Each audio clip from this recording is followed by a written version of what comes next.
Well, that is all true to some degree, except the paranoid part. We're not paranoid. At least I don't think we are.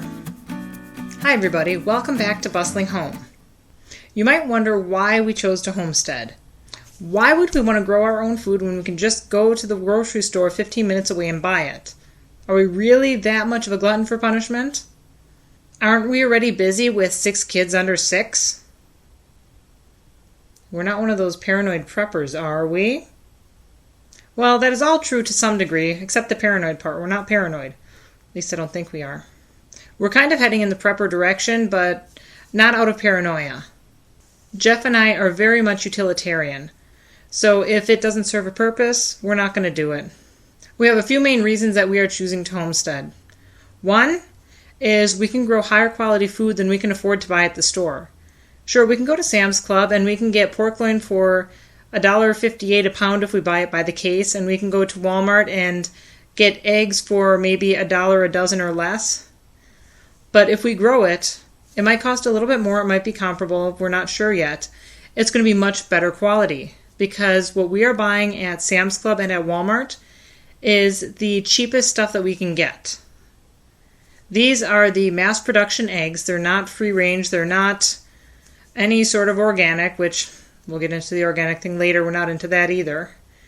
And the pork loin is, again, mass production, but it really doesn't have the quality that we would like to feed our family.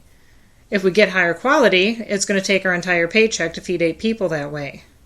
So that's completely impractical. Also keep in mind that we have 6 kids, all packed really close together. So at some point, we are going to have 6 teenagers, and 4 of them are boys. If you've never had teenage boys, they eat a lot. And I mean a lot. In addition to the increasing cost of food, both because we're going to need more and just the cost of food is going to increase over time, in the next couple of years, Jeff plans to retire. He's turning 60 in just a couple of months. So at that point, he will have a fixed income. And right now, I have no income because I'm home with 6 kids. So that means that in order to feed our family the way we want to, we have to either decrease costs or increase income. And homesteading works towards decreasing costs, while increasing quality along the way. Jeff and I also really like to cook, so if we have higher quality ingredients, we can make better food. And our food is really good right now. So if we had homegrown vegetables, homegrown meat, homegrown milk, although you don't quite grow milk, imagine how good the food would be if all of the ingredients are fresh. Now, you may think that beginning homesteading is expensive, and you're right, it is expensive. But the investment that we put in this year to have a field plowed and buy all of the equipment to attach to Jeff's tractor, we won't have to do that again. That's all already purchased, we own it. So we are going to spread the cost of that over several years. And I would bet you that by the time we get through a handful of years with doing our garden, we probably will have paid for all of the equipment that we bought, or at least gotten close to it, in the amount of money that we saved from going to the grocery store if we had bought comparable produce. When we go to the grocery store now, we don't get nearly as much variety in produce as we do from our garden, because things like spinach are kind of expensive for the amount of food you get out of it. Things like Swiss chard, I don't even know if they carry Swiss chard in the store. So that brings me to another one of the advantages of homesteading. Right now, with all of the produce from our garden, we eat a much more varied diet. As I said, we couldn't even get Swiss chard at the store. Same thing with turnip greens, rutabaga greens, beet greens. None of those things we could have gotten at the store. And zucchini usually comes in around $1 to $1.30 a pound around here. We got so much of that. I mean, that probably would have been at least $50 of produce. And then the pumpkins were probably at least another $50 of produce, because they're coming in at about $2.69 per sugar pumpkin. And we got a whole bunch of those, and we got a bunch of acorn squash, buttercup squash. I mean, this is already saving probably a few $100s in produce this year. That's pretty good for our first year when we didn't expect to have a very good harvest, and realistically we didn't have a very good harvest. Because we had 7,700 square feet. I way overplanted it, And the plants maybe produced about 10% of what they should have because we don't know what we're doing yet. A third advantage is that a bunch of the food that we eat is fresh. From our garden right now, we have had fresh tomatoes, fresh cucumbers. Our onions didn't work, so we'll try that again next year. We've had fresh zucchini that I've made into zucchini bread or we've put into ratatouille. We've had fresh greens. We've actually gotten a lot of food out of our garden this summer. We haven't bought much produce at all. We did have to buy celery because celery is a pain to grow and I'm not sure how well it would do here. And we had to buy carrots because our carrots completely failed. We'll fix that next year too. What I'm really looking forward to in the future is next year even, fruit should be coming in our orchard. And when the fruit comes in, oh boy, is it going to come in, because we've got over 40 trees in our orchard. And with, say, apples, we can slice them up and dehydrate them and store them for snacks later in the year. We can make syrup out of them for sweetener or to put on pancakes. We can make applesauce. We can make pies. We can make breads. We can just eat the apples, of course. We can make cider. Oh, mulled cider. I love mulled cider. That'll be so awesome next fall if we can have some mulled cider straight from our own orchard. We also plan next year to add some animals to our homestead. So we might be getting eggs by next year, having fresh eggs from our own chickens. And if the chickens are jerks, we'll have chicken in our freezer from our own homestead. Just the amount of fresh stuff that we can get from our own homestead here is amazing. And we're only a year or two in. A fourth reason we're developing a homestead is that our entire family won't take modern conveniences for granted. In suburban America, people pay bills for electricity, for gas, for water, and then they go to the grocery store and just buy food that appears there as if by magic, at least from a kid's point of view. You can explain that it doesn't come there by magic, but it's much more visceral if the kids see the food that they're growing out in the front yard and see the animals being raised in the pasture. So we won't be just paying a bill to get our food. We will be watching our food grow and bringing it in fresh from our own yard. So we know exactly where it was, exactly how it was raised, and exactly how much work it takes to produce all of that food. Now, besides homesteading, we're kind of doing the same thing with electricity because we have a big solar array out front, and we've explained to the kids that the solar array provides electricity and pipes it to our house. So we are working on these other points.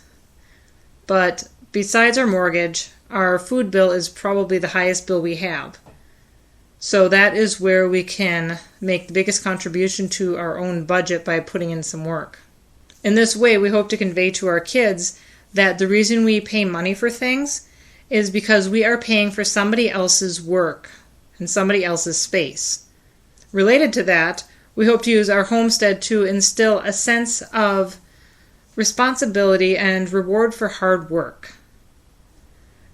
In a lot of modern professions, it seems like the reward is pretty far disconnected from the actual work.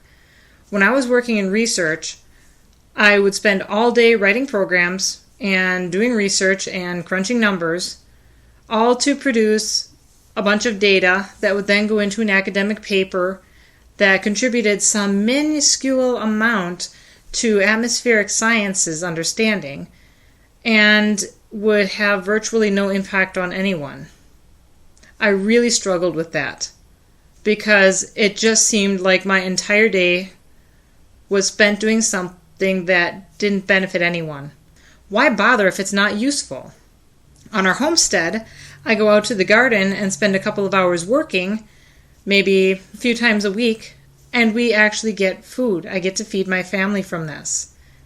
So now, instead of working for a company to maybe further the company's image or add some tiny bit of knowledge to an obscure edge of a field, I spend my effort feeding my family.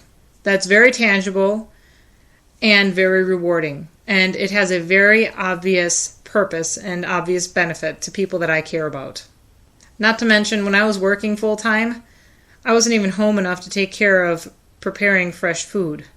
We bought a lot more processed food or semi-processed food just because we didn't have the time to go and buy a pumpkin, roast it, scrape it out, puree it, and turn it into pumpkin bread, for instance. That was just way too much work just to get pumpkin bread, when we could go to the store, buy a can of pumpkin, stick it in pumpkin bread. I wouldn't go so far as buying pumpkin bread or pumpkin bread mix directly from the store because they put way too much sugar in that stuff. It's not a confection. It's supposed to taste like pumpkin and cinnamon, not just candy, like fluffy candy. So hopefully as early as next year, we can have our chickens out in a chicken coop.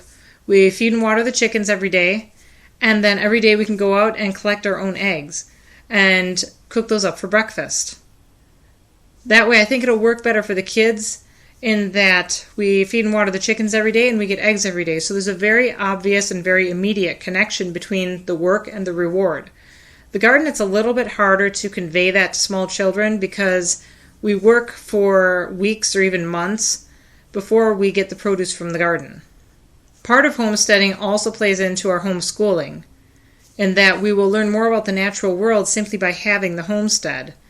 Now, granted, homesteading isn't completely natural because it's cultivated and the animals are domesticated, but inevitably we'll learn more about animal physiology, we'll learn more about botany, we'll learn about bugs, both good and bad for the garden. We'll learn more about the animals and the plants surrounding our garden and our orchard and our animals because we'll be out and we'll encounter it much more, like on a daily basis, taking care of our homestead. So kids are naturally curious. When they see something outside, they want to know what it is, why it's there, what it does, and we can answer those questions as they come up. I've never been big on nature walks in homeschool because it just seems so artificial and I don't know what to do with it. I go out for a walk, I want to walk. I don't want to walk 5 feet. Oh, look at that. 5 feet. Oh, look at that. Oh, look at that thing over there. If I'm walking, I'm walking. I'm not going out to just lollygag and look at things. It's not my personality. Not to mention, if I'm trying to take 6 small kids out on a nature walk, they're going to be everywhere. I mean, realistically, I'm not going to be able to contain them, and I don't want to go on a nature walk if my little guys have to be contained in a stroller. That's just not fun for them, and it's not nice. Now, along with homesteading comes a few questions. Are we trying to be self-sufficient? Are we trying to grow things organically? Are we trying to free ourselves of processed foods in our home? Well, no, we're not doing any of those. Again, we're utilitarian people. In order to be self-sufficient, we'd have to do a lot more work, like grow wheat for our own bread.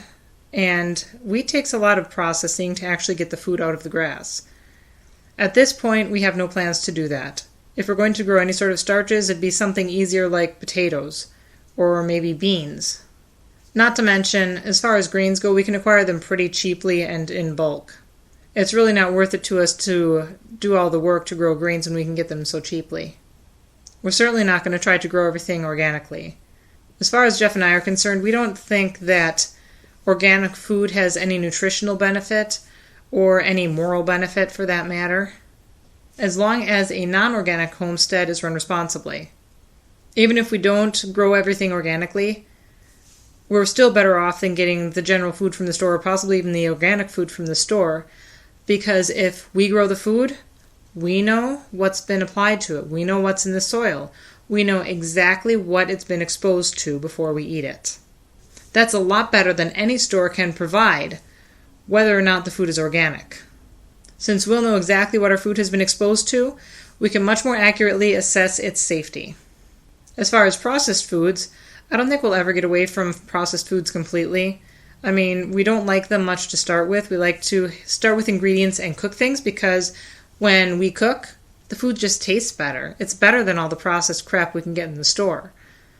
But, sometimes we'll go and buy processed crap like chicken nuggets and tater tots for the kids. Because it's tiring having 6 kids. Sometimes mom and dad just need a night off to stick chicken nuggets and tater tots in the oven. And we're not going to do things like avoid having s'mores over a bonfire when the kids get a little bit older. A little bit of processed food in our diet is really not going to have a substantial impact on our health. Those are our current reasons for homesteading. Stay tuned to Bustling Home for more about how we are developing our homestead and how it goes. I'm sure we'll have plenty of mistakes along the way, and I have a video coming out pretty soon about all of the mistakes we made in our garden this year and how we plan to remedy those so that we can make new mistakes next year. I'm sure we'll have more of them next year. Do you grow anything in your own garden? Or raise any of your own animals? Let me know in the comments below. I'd love to hear from you and see what your motivation is for doing it. If you like this kind of content, hit the little thumbs up below. If you want to see more of it, please subscribe. I'd love to have you come along on our journey. Thanks for stopping by. See you next time.